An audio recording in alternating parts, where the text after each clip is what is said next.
What's up, Nicolandria Nation? Welcome back to the channel. It is December 2nd, and if you were with me yesterday, you know we kicked off Olacember, but today we're diving into something that honestly has me sitting here at my desk just shaking my head because what I'm about to tell you, what's been unfolding over the last 48 hours, it's bigger than I think any of us expected. Before we get into it, I need to address something. I'm seeing comments, I'm seeing DMs, people asking, is this really happening?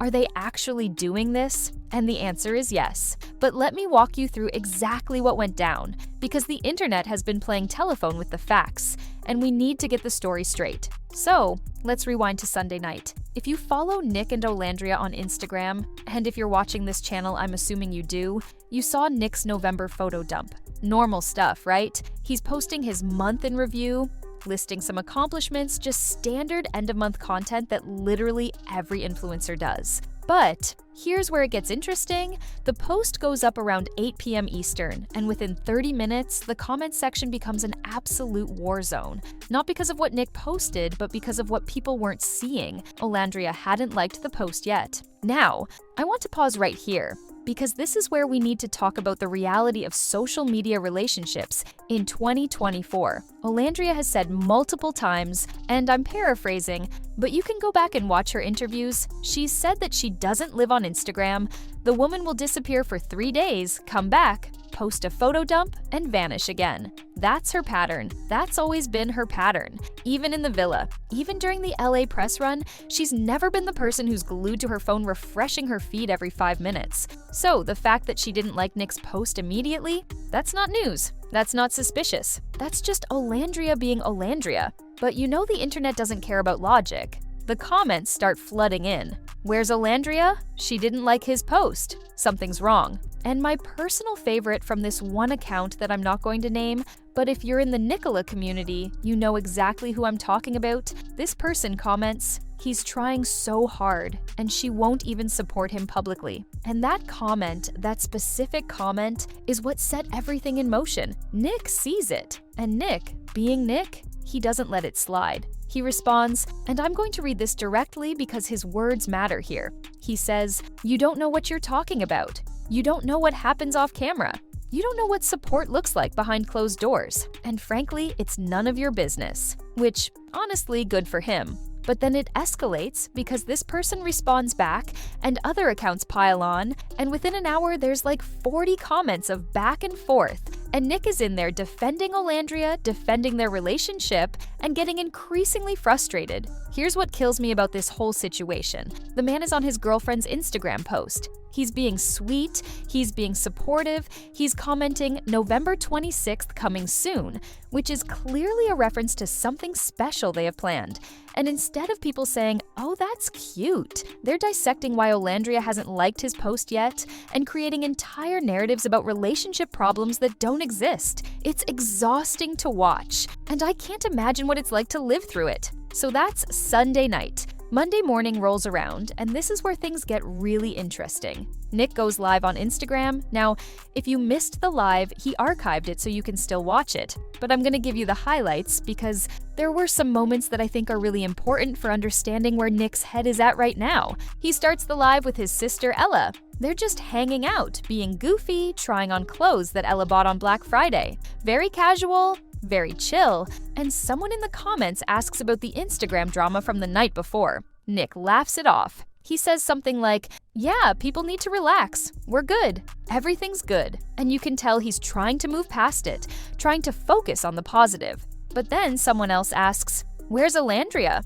And his whole energy shifts. He doesn't get mad, he doesn't get defensive, but you can see in his face that he's tired. He says, she's doing her own thing, we're not attached at the hip. We're both adults with our own lives and our own careers, which is a perfectly reasonable thing to say. But the way he says it, there's this exhaustion in his voice that I think anyone who's been in a public relationship would understand. It's not about Olandria. It's about constantly having to explain and justify and defend something that should just be allowed to exist. The live goes on for about 40 minutes. He talks about football, He talks about Thanksgiving. He mentions that he and Olandria had their own private celebration that wasn't posted on social media because, not everything needs to be public. And this is where Con makes his appearance. If you don't know who Con is, and honestly, I don't blame you because this is deep Nicola lore, Con is this guy that accidentally got added to one of Nick's lives back in August. He's from somewhere in the Middle East, speaks very little English, and somehow became this running joke in the Nicola community. Nick hasn't talked to him in months, but during this live, Ella is scrolling through TikTok and finds a video of Con, and Nick's face just lights up. He's like, oh man, I need to check in on Con. That guy was hilarious. And that moment, that genuine moment of joy when Nick remembers this random funny interaction from months ago, that's the Nick that the haters don't want to see. They want him to be this villain, this guy who's using Olandria for clout or whatever narrative they've created. But the reality is he's just a goofy dude who gets excited about reconnecting with a guy he talked to for 5 minutes on a live stream 4 months ago. Now, here's where we get to the part that might actually shock you. After the live ends, Nick posts to his superfan-only TikTok account. This is a paid subscription thing where he shares behind-the-scenes content with his core supporters. And in this video, which he posted around 2 p.m. on Monday, he says, "Tomorrow morning, Olandria and I are doing our biggest couple shoot to date. Can't say much about it yet, but this is going to be huge. Within 3 hours, the video is deleted, gone." And Nick goes back on live that night, clearly stressed, and mentions that he got several texts telling him he needed to take it down. He doesn't say who texted him. Could have been Olandria, could have been their management, could have been the company they're shooting with.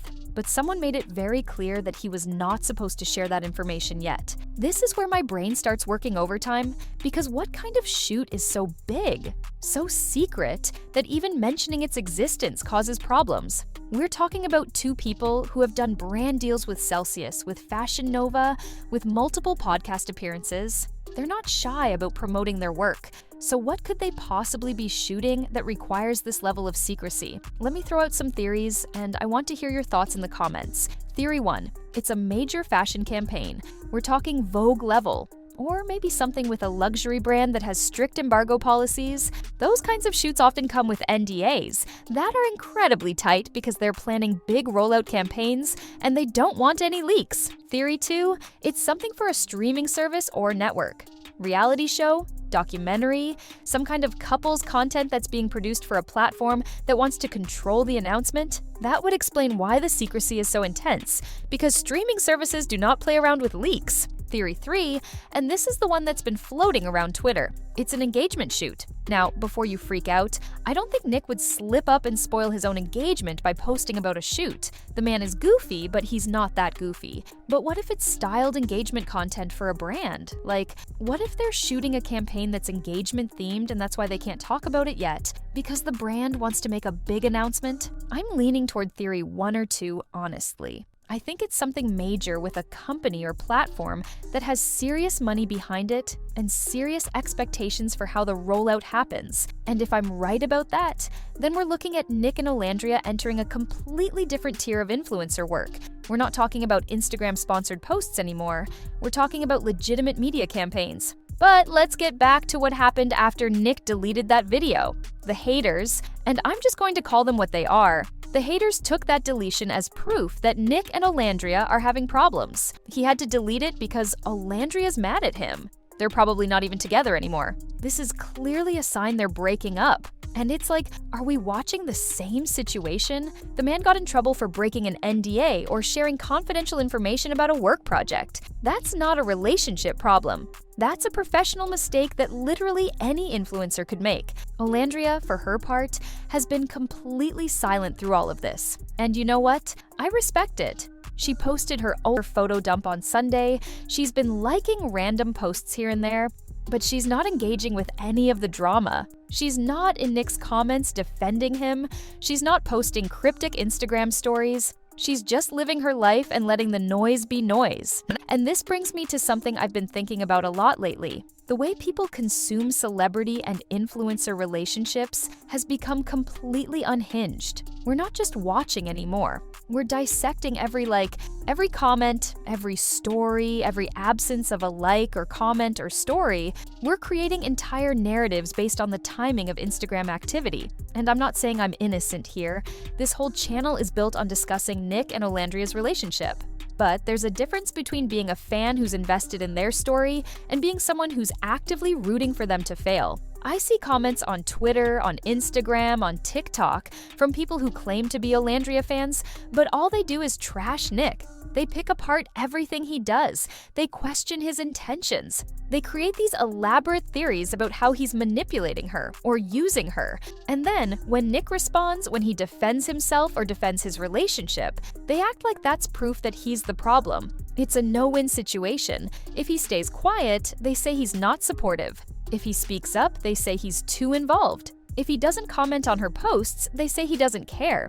If he does comment, they say he's trying too hard. Olandria herself has addressed this multiple times. I'm thinking specifically of that podcast she did. I want to say it was in October, where she was asked about the hate Nick receives. And she said, very clearly, "That's my man. If you support me, you support him. We come as a package." Those aren't her exact words, but that was the message. She's been consistent about this from day one. When they left the villa together, when they did the press run, when they've done interviews separately, the message has always been the same. They're together, they're happy, and they want their fans to respect their relationship. So why isn't that message getting through? Why are there still people, months later, who are convinced that Nick is the wrong guy for her, or that she'd be better off with someone else, or that their relationship is fake, or whatever other theory is floating around? And I think the answer is uncomfortable, but true. Some people don't want them to work out. Some people are so invested in their own idea of what Ola's life should look like that they can't accept the reality of what it actually is. Okay, let me shift gears here because there's another layer to this whole Olacember situation that I haven't talked about yet. The timing of all of this drama, and I don't think this is a coincidence, is happening right as we're entering the holiday season. Christmas is 3 weeks away. New Year's is 4 weeks away. And historically, this is when influencer couples either go hard with the couple content or they quietly drift apart because the pressure of the season becomes too much. Last year, we saw multiple Love Island couples break up between Thanksgiving and New Year's. I'm not going to name names because that feels messy, but if you follow the franchise, you know exactly who I'm talking about. The holidays are a stress test for relationships, especially for people who are in the public eye. You've got family obligations, you've got travel, you've got expectations from fans and brands, you've got year-end content to create. It's a lot. But here's what's different about Nick and Olandria. They've already been through that stress test. They spent Thanksgiving apart with their own families, which some people took as a red flag, but I took as a sign of a healthy relationship. They don't need to be together every single second to prove they're solid. They're secure enough to do their own thing and then come back together. And based on what Nick said on his live, they had their own private Thanksgiving celebration that they just didn't post about. Because again, not everything needs to be public.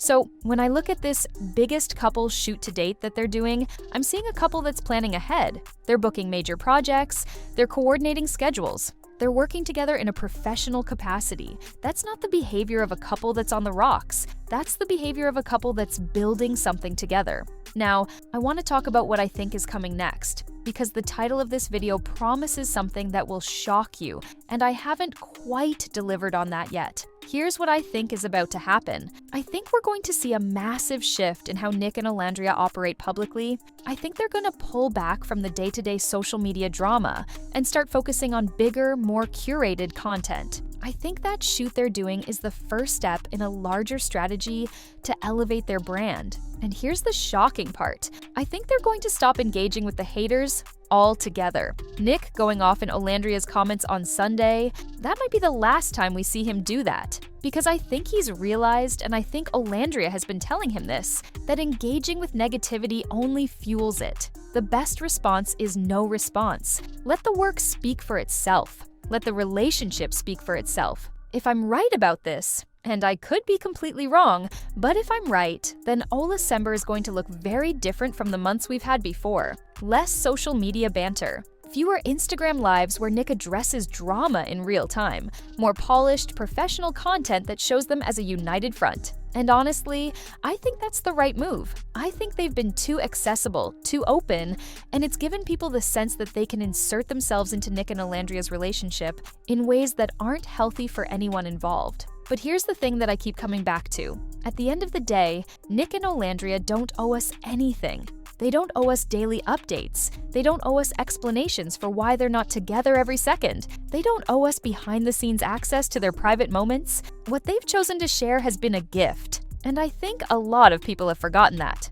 I started this channel because I genuinely love Nick and Olandria's story. I think they're fun, I think they're authentic, and I think they represent something that Love Island doesn't always give us, which is a couple that actually seems to like each other outside of the villa. But the more I do this, the more I realize that being a fan can't mean thinking you have ownership over someone's life. It has to mean supporting them in the choices they make, even when those choices don't align with what you would do. So here's my challenge for the nation as we move through Olacember. Let's be better. Let's be the kind of fan base that Nick and Olandria deserve. That means not creating drama where there isn't any. That means not demanding explanations for every Instagram like or lack thereof. That means trusting them when they say they're happy instead of looking for evidence that they're not. And that means defending them against the people who are actively trying to tear them down, not because we're blind to their flaws, but because we believe in the relationship they've built. I know that sounds preachy. I know some of you are rolling your eyes right now thinking,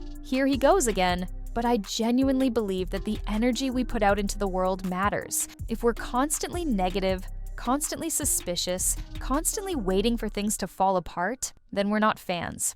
We're just spectators waiting for a crash. And I don't want to be that. I don't want this community to be that. Before I wrap up, I want to circle back to Con for a second because I think that moment from Nick's live is actually really important. When Nick saw that video of Con and his face lit up with genuine joy, that was a reminder of who he is at his core. He's not a villain. He's not a manipulator. He's not any of the things that haters try to paint him as. He's a guy who gets excited about silly things, who remembers people who made him laugh months ago, who clearly loves his family and his girlfriend and his life. And Olandria sees that. She sees the real Nick. Not the version that gets created in comment sections and Twitter threads. She sees the guy who makes her laugh, who supports her goals, who shows up for her in ways that we don't always see because they happen off camera. And she's chosen him, not because she's naive or blind or being manipulated, but because she's a grown woman who knows what she wants and who she wants to be with. So, when I think about what's happening next that will shock people, maybe it's not one big moment. Maybe it's the cumulative effect of Nick and Olandria continuing to be solid when everyone expects them to crumble. Maybe it's them booking bigger and bigger opportunities when people said they wouldn't last. Maybe it's them proving, day after day, that the love they found on Love Island was real, and it's lasting and it's growing. I've got that reaction video coming this weekend that I mentioned yesterday. I'm going to break down several podcast interviews that Nick and Olandria have done, and I want to look at them from the perspective of understanding where their relationship was at that time and how it's evolved, because I think when you watch their interviews chronologically, you can see the growth. You can see them getting more comfortable with each other, more confident in their relationship, more willing to be vulnerable. And I think that's a story worth telling. I'm also working on something else that I haven't announced yet, but since you're here with me now, I'll give you a little preview. I want to create a timeline video of Nick and Olandria's entire relationship, from the moment they met in the villa to where we are now in December. Not just the highlights, but the full story with context and receipts and an honest look at the ups and downs. Because I think a lot of new people are discovering them now, and they don't have the full picture. They see a couple Instagram posts and they make judgments without understanding the foundation that's been built. So that's coming, probably in the next 2 weeks if I can get all the footage and research organized. Alright, I'm gonna leave you with this. Whatever happens with this couple's shoot that Nick and Olandria are doing, whether it gets announced tomorrow or next week or next month, I want you to remember that we're watching two people who are trying to build something real in a very unreal environment. The fact that they're still together, still working together, still choosing each other despite all the noise and hate and pressure, that's the real story. That's what matters. So drop a comment and let me know what you think this shoot is going to be. Are you team fashion campaign, team streaming content, team engagement shoot? And more importantly, how are you feeling about Nick and Olandria as we head into Olacember? Are you excited? Are you nervous? Are you just along for the ride like I am? Hit that subscribe button if you haven't already, because I'm going to be covering every update, every post, every moment of this journey. And if you're already subscribed, thank you. Seriously. Thank you for being here, for being part of this community, for caring about these two people as much as I do. I'll see you tomorrow with hopefully some updates on this mysterious couple shoot. Until then, keep supporting Nick and Olandria, keep spreading positivity, and remember that at the end of the day, love is love and we're all just here to witness it. Catch you on the flip side, Nicola Nation.